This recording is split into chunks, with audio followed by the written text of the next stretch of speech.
Les expériences d'Ernest, de l'autre côté de la montagne. Un texte de Maxime Barber, illustré par Odile Dussaucy, lu par Louise Deichtmann.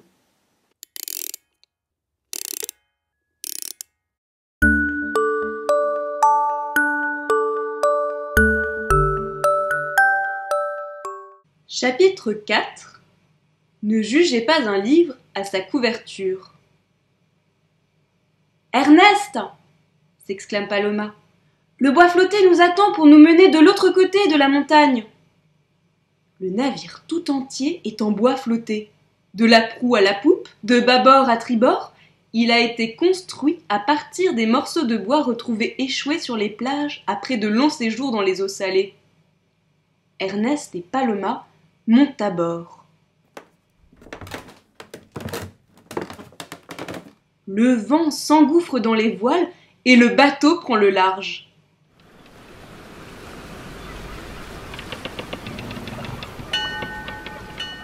Dans le calme de la nuit, seul le bois qui grince vient perturber le silence. Épuisés par une longue journée d'expérience, les deux voyageurs s'assoupissent très vite, bercés par la mer et les craquements du bois.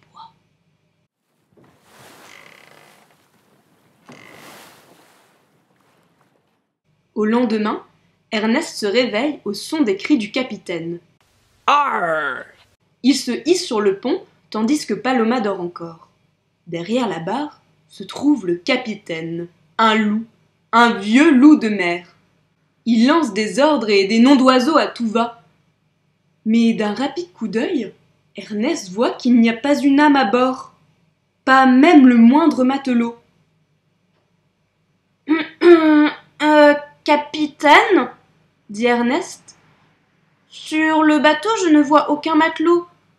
Pourquoi naviguez-vous seul sur les mers? La solitude m'est préférable, répond le loup. Les ordres, à qui sont-ils destinés? Aux matelots imaginaires du bois flotté. Pourquoi les matelots sont-ils imaginaires? S'interroge Ernest. Sinon ils auraient trop peur de moi et me prendraient pour le grand méchant loup. L'air attristé du loup se lit comme dans un livre ouvert. La solitude du capitaine n'a jamais été un choix, seulement une conséquence de l'idée que se fait le monde sur un loup et ses grandes dents. Ernest, ne jugez jamais un livre à sa couverture. Poursuivi par les vents, le bois flotté vogue et tangue sur les vagues à toute allure. Ernest, qui n'a pas spécialement le pied marin, eut envie de retrouver un pied à terre. Combien de temps faut-il encore avant l'autre côté de la montagne? Demande Ernest.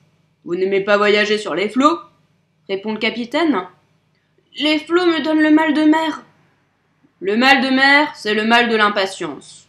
Un voyage sur les mers et sous les voiles, ce n'est pas simplement un mode de transport, ni un moyen de retrouver l'autre versant d'une montagne. Comment oublier le mal de mer? En apprenant à vivre l'instant présent. Demain n'a aucune importance si l'on ne sait pas vivre aujourd'hui. Sinon, demain ne sera qu'un autre aujourd'hui, où l'on attend le surlendemain. Les mots du loup touchent Ernest. Il reste à ses côtés, prenant de grandes bouffées d'air marin. Il ne ressent plus l'empressement de retrouver la terre ferme. La destination est atteinte avant même d'avoir eu le temps de trouver le temps long.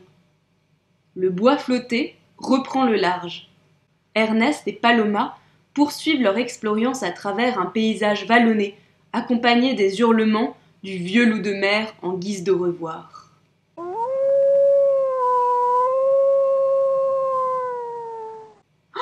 Paloma!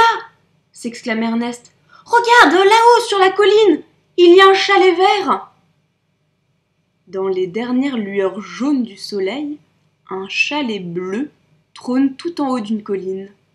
Tout le monde sait que bleu et jaune font vert.